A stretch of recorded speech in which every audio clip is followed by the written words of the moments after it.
Jau ilgāku laiku Latvijas ceļnieku saimē dzirdam un redzam darbojoties tādu ceļu būvniecības organizāciju kā Sabiedrība ar ierobežotu atbildību Limbažu ceļi.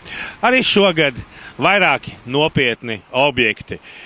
Rīgas ielas kapitāla rekonstrukcija Valmierā, Limbažu Dūču ceļš, kā arī šī uzņēmuma paspārnē un īpašumā darbojās tāds interesants un ļoti nepieciešams ceļu būvē objekts kā asfaltbetona rūpnīca Valmierā. Garklau kungs, cik sens ir jūsu uzņēmums, cik ilgi tas darbojās? Atceroties mazliet viņu vēsturi, Limbažu ceļi darbojās jau kopš 91. gada.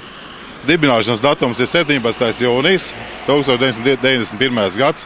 Saknes ir Limbažos. Vairāk esam tātad izveidojušies un strādājuši tīri Vidzemes reģionā, Valmieras, Limbažas, Sēlas rajonos, arī Rīgas rajonā. Ir bijuši arī izlēcieni uz Bauskas puses, muitas punktā, bet principā tā kā esam vairāk reģionāla firma. Ar ceļu būvniecību praktiski nodarbojamies pamatā, nedaudz veicam uzturēšanas darbus, vairāk pašvaldībām. Bāze mums ir Limbažos, bet jau 2 gadus, 3. gads jau, kopš esam uzstādījuši asfaltbetona rūpnīcu Valmierā.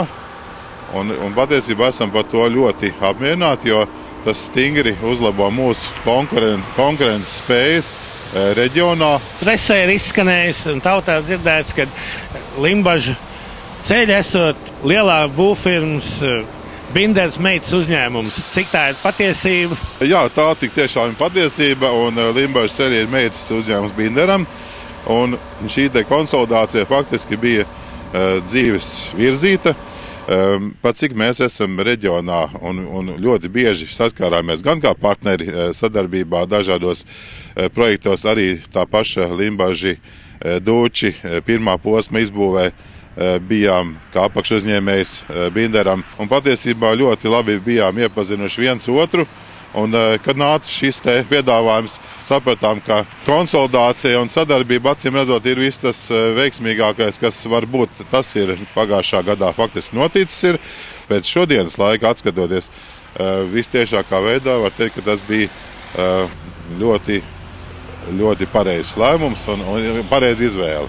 Šobrīd viens no jūsu nopietnākajiem objektiem Rīgas ielas kapitāla rekonstrukcija Valmierā. Man liekas, tur vajag diezgan daudz drosmes, lai ķertos pie šāda te ļoti noslogot objekta kapitāls, kā saka, būvniecība. Jā, vispirms šī drosme bija nepieciešama pasūtītājiem. Protams, tālāk arī būvniekiem, kas to uzdrošinājās, kas spēja sagatavot un saskatīja iespēju to visu realizēt. Objekts ir pietiekoši sarežģīts dēļ to, ka viņš ir pilsētā. Jānodrošina ir gan satiksme sabiedriskam transportam, gan piekļūšana dažādām iestādēm, bankām, veikaliem un tā tālāk.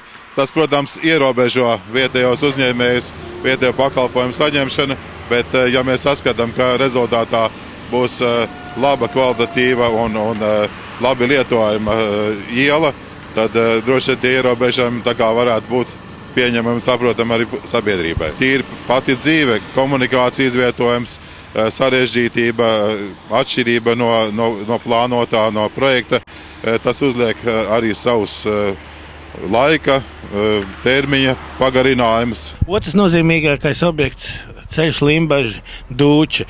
Arī šī ir kapitāla rekonstrukcija, kur roku līdz pat pamatnē visu ārā un tā ir pilnīgi no jauna šī ceļa.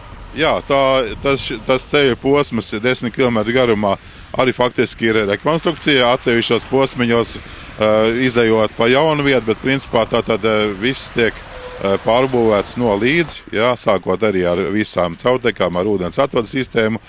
Un beigās, protams, ar segumu, kas līdz šim bija tādā nosacītā granta segumā, tagad viņš būs asfaltēts segums un būs labs iegūms Limbažu un novada, teiksim, un arī braucējiem uz Limbažiem, iedzīvotājiem braucējiem.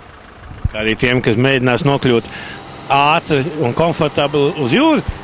Jā, arī tādā veidā, bet tas ceļš iznāk mazliet tā kā pa diagonāli. Uz jūru var nokļūt ērti uz Tūjas virzienu.